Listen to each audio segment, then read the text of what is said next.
guys, mail day today. So we got the motor in. We're going with this brushed 350 watt 36 volt motor. Came with a little chain spindle on it. Looks like it's easy to take off with this nut, which is good because as you can see my chain ring, my new chain ring for the front. It's a small 32 tooth chain ring, and I also got some blue chain ring bolts to go with it. So black and blue, kind of the idea for the finished bike. You can see this is for a bike chain. See how wide these teeth are spaced out? So that's not for a bike chain. So I'm gonna have to get another spindle to put on the motor. I also made my first oops is I got a brushless control box.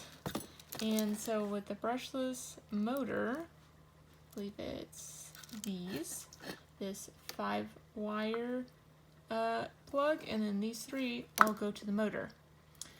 Well, as you can see, this motor, brushed motor, only has 2 wires. So I got the wrong control box. That was my bad.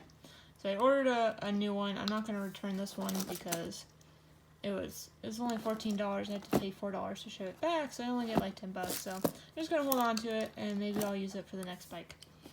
But yeah, so we're going to go with a smaller motor instead of like a ginormous motor. One, because it was a whole lot cheaper, and 2, I want it to fit in a specific spot in the bike, and I'm hoping this will. It's kind of hard to tell by measurements and stuff, but I'm hoping it's going to fit where I want it to. If not, there are some other places I can put it on the bike and it'll still work. So yeah, our first mail day, we got a controller, which we're not going to use. We got the motor, chain ring, blue chain ring bolts, and a chain ring for the front. And yeah, the motor also came with a whole bunch of nuts and bolts and some washers and a screwdriver. So that's pretty cool. So yeah, on our way. The only thing I'm a little disappointed at, besides my fault of ordering the wrong one of those, is this got crushed. So I'm gonna have to, I'm probably gonna cut these anyway to solder them. So luckily it's right there, not like in the middle of the wire. That was a little disappointing to see. But yeah, excited. Okay, so the idea is this will fit right in here. It looks like we are not gonna have enough room, so I might have to flip it upside down and mount it underneath. But of course the spindle is gonna have to go on the other side where the chain is.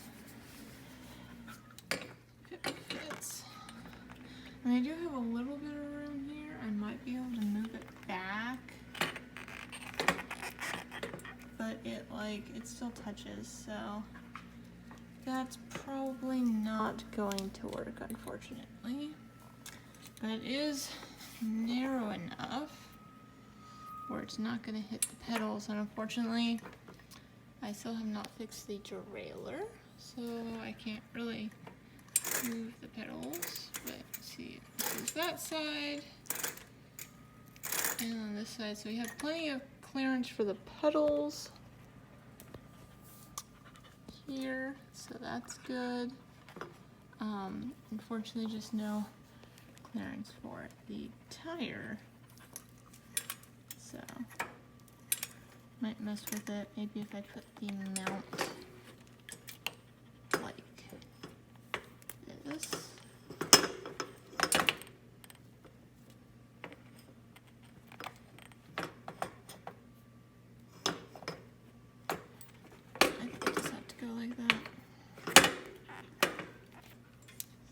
It's gonna touch, and oh, my back tire's flat again. Dang it. This was just good yesterday.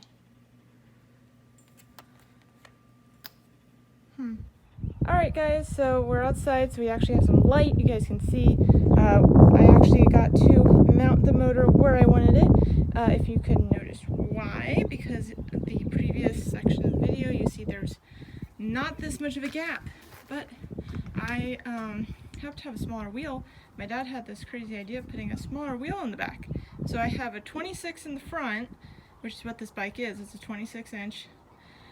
And I put a 24 in the back. And that allowed me to have this nice clearance here. So even though the other one, the 26 cleared just a little bit, I'd have to take the motor off every time I took the back wheel off. And that'd be a problem if I had to replace tire. So now I have enough clearance to take the back wheel off. I don't have a sprocket on the back right now, or a free hub, but I just wanted to put it on, see if it would work, and it does seem to work. Once I take these guys off, because I'm going to be going to disc brakes, I might even have enough clearance to put a fat tire in the back, which will be really cool. Anyway, we're going to stick with that right now. Got the motor mounted. I just put a plastic sprocket from the old derailleur on there. As you can see, it's chipped. I mainly did this for kind of spacing, to see my spacing. The metal ones are in the mail. I ordered them, they're on their way here. So this is kind of just for spacing. Don't think this is gonna last at all, but I have 2 of them, so I'm kind of curious how long they would last, even though they're already broken. They're both chipped off. So I mounted the motor kind of a little redneckish, I guess you could say. The back's nice, although it's not going to be able to come on and off easily. And then the front is with pipe clamps. So what I did in the front with the pipe clamps, I put 2 pipe clamps, 1 on each bolt. And because the bolts hit right into the frame, what I did is I put a hole in the clamp, and then I clamped the clamp to the bracket with the bolt. So it's sitting on top of the head of the bolt that came with it. So I did that, and of course then I put it on and I just clamped them down. So that's pretty self-explanatory, although kind of a pain in the butt. Took me a while to line the ends up. And then of course we have little ends, but you don't want to cut them because it would be even harder to get them on. But you know, they are kind of sticking out. This side I'm not too worried about because we have the whole sprocket in the way. The other side, though, you know, kind of a hazard, something to catch on stuff and whatnot. On this, I did a piece of aluminum. I believe it's a 1/2 inch by 1/8 inch. It's not a rod, but can't remember what it's called. But it's a piece of aluminum. You get them at Lowe's for I think $4 for like a 6-foot section.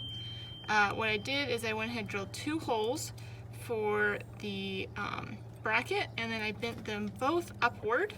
As you can see, I kind of marked it because it's closer on this side to the frame than that side. There's a little bit more of a gap. Focus. So yeah, so I bent them up, and then I kind of put the front ones in place so I know where I wanted it. I still need to like adjust it because it's not perfectly aligned, but it's pretty close. And then I bent them around, and then I drilled a hole. You can see this one. I drilled a hole. I had to take it off, and of course I had to kind of unbend it to take it off, and then to drill the hole. It was kind of a pain in the butt. I got this one a little off, and I just couldn't get it tight enough because then I had to push it in. So you can kind of see on this side, this is a good angle. I had to push it in to get the bolt to line up here. If the bolts were a little longer, it'd be a lot easier. So I got this one in, and I probably cross-threaded it a little bit. But I just couldn't get that one in. So what I did is I bent that out of the way, and I just put the bolt in that one side, and then bent this back down. So definitely, I'm gonna have to reinvent this. Probably just a plate, kind of like how they do seat posts. This one's a little different on this bike seat's mounting, but usually like there's 2 rods, so these would be like the 2 rods, and then it kind of sandwiches it. So basically, solid piece of metal on the top like this, and then like that on the underside, and it's like open here, if that makes sense. And then you put the bolts there and it would clamp it. So that's kind of the thought for long term. I'll redo it, but right now this is working, and it's very, very stiff and or secure, and so I'm happy with that. and also the shield that goes over it. The shield that goes over the whole thing, the chain shield that I wanted to keep, it perfectly encases this, so it should work perfectly. I know it's gonna get a little taller because of the when the chain goes over it, but I think it's still gonna work because there is a little bit of adjustment on the mounts. So I'm really happy with it right now, and that's what we did today. Thanks for watching this video. If you want to follow, please hit the subscribe button, ring the notification bell, and I will see you next time. Bye.